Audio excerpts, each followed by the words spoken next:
திருக்குறள் அதிகாரம் 1 கடவுள் வாழ்த்து. குறள் 1.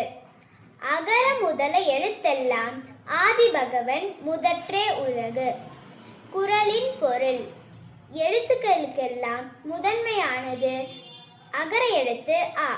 அதுபோல உலகிற்கு முதன்மையானவர் கடவுள். நன்றி. குறள் 2. கற்றதனால் ஆய பயன்கொள் வாளறிவன் நற்றால் தொல்லாரெனின்.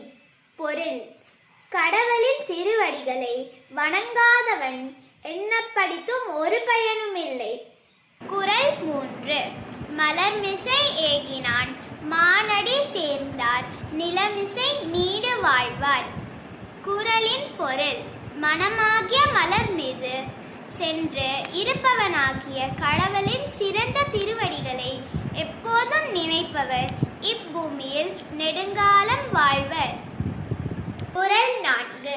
வேண்டுதல் வேண்டாமே இலானடி சேர்ந்தார்க்கு நிலமிசை நீடு வாழ்வர்.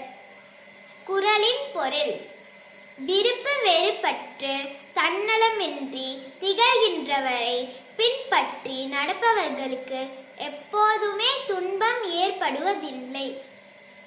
குறள் 5. இருள் சேர் இருவினையும் சேரா இறைவன் பொருள் சேர் புகழ் புரிந்தார் மாட்டு. பொருள்: கடவுளின் உண்மை புகழை விரும்பி அன்பு செலுத்துகின்றவரிடம் அறியாமையால் விளையும் இருவகை வினையும் சேருவதில்லை. குறள் 6. பொறிவாயில் ஐந்தவித்தான் பொய்தீர் ஒழுக்க நெறி நின்றார் நீடு வாழ்வார். குறளின் பொருள்: ஐம்புலன் ஆசைகளையும் ஒழித்த இறைவனது மெய்யான ஒழுக்க நெறியில் நிற்பவர் பிறப்பும் இறப்பும் இல்லாமல் நிலைத்து வாழ்வர். குறள் 7. தனக்குவமே இல்லாதான் தாழ் சேர்ந்தார்க்கு கல்லால் மனக்கவலை மாற்றல் அரிது.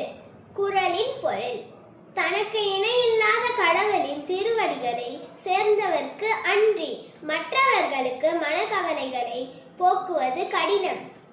குறள் 8. அறவாழி அந்தணன் தாழ் சேர்ந்தார்க்கு அல்லால் பிறவாழி நீந்தல் அரிது.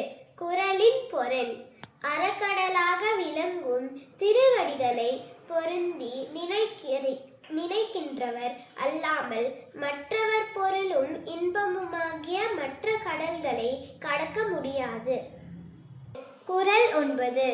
கோலில் பொறியின் குணமில்லவே என் குணத்தான் தாளே வணங்கா தலை. பொருள்: ஐம்புலன்கள் இருந்தும் அவைகள் இயங்காவிட்டால் என்ன நிலையோ அதே நிலைதான் ஈதற்ற கடவுளே வணங்கி நடக்காதவரின் நிலை. குறள் 10. பிறவி பெருங்கடல் நீந்துவர் நீந்தார் இறைவன் அடி சேராதார். பொருள்: இறைவனுடைய திருவடிகளை பொருந்தி நினைக்கின்றவர் பிறவிவாகிய பெரிய கடலை கடக்க முடியும், மற்றவர் கடக்க முடியாது.